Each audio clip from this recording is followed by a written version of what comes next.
David, a young shepherd boy from Bethlehem, tended his father's sheep on the rolling hills of Judea, even as a child. He displayed an extraordinary heart for God, spending hours playing his harp and composing songs of praise.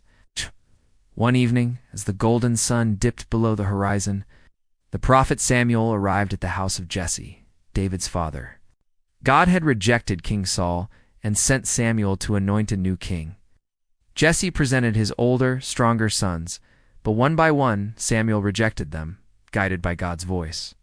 "Do not look at his appearance or his height," the Lord said. "Man looks at the outward appearance, but the Lord looks at the heart." Finally, David was summoned from the fields. He was young, ruddy, and bright-eyed. As he knelt before Samuel, the old prophet poured oil over his head and declared him the chosen king of Israel. Though confused and overwhelmed, David accepted the calling with humility. In the royal court of King Saul, David's destiny began to unfold. Saul was tormented by an evil spirit, and his advisors sought someone skilled in music to soothe him. David's reputation as a gifted harpist had spread, and he was summoned to play for the king. As David's fingers strummed the strings, a calming presence filled the room, and Saul's torments eased. Though Saul appreciated David's music, he was unaware that this young shepherd had already been anointed as his successor. David's faith and courage were tested when the Philistine giant Goliath challenged the Israelite army. For 40 days, the mighty warrior mocked God and his people, striking fear into the hearts of seasoned soldiers. David arrived at the battlefield to deliver food to his brothers and was appalled by the Israelites' cowardice.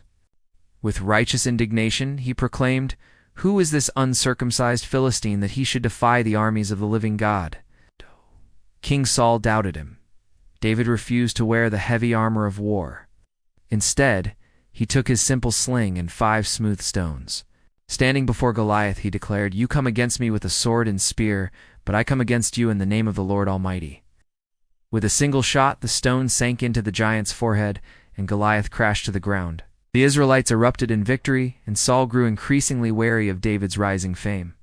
David soon formed a deep friendship with Jonathan, Saul's son, a bond that would become one of the strongest in biblical history.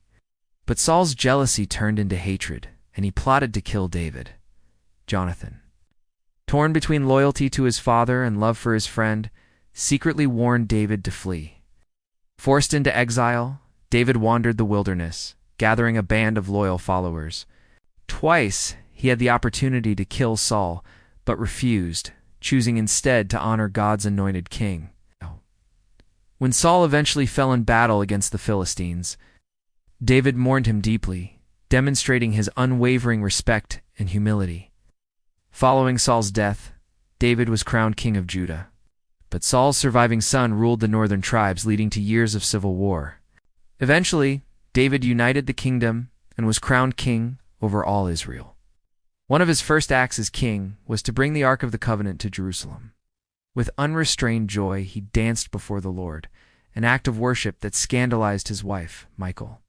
"I will become even more undignified than this," David declared, choosing to honor God over human opinion. But even great men fall. One evening, David saw Bathsheba bathing and was overcome by desire. In a moment of weakness, he sent for her, leading to a scandalous affair.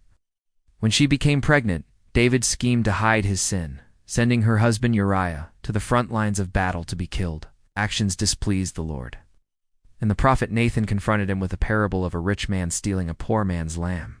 Stricken with guilt, David repented deeply, penning the heart-wrenching words of Psalm 51, "Create in me a clean heart, O God."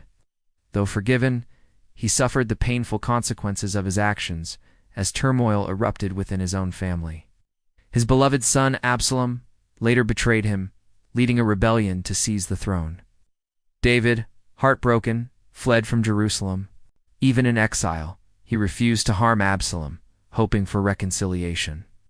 But Absalom was eventually killed in battle, and when David received the news, he wept bitterly, crying out, "Oh, my son Absalom, would I had died instead of you."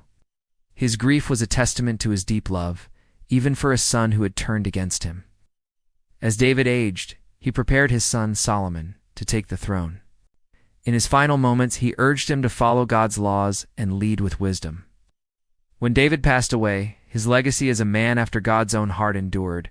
His psalms, written throughout his life, became timeless songs of worship and prayer.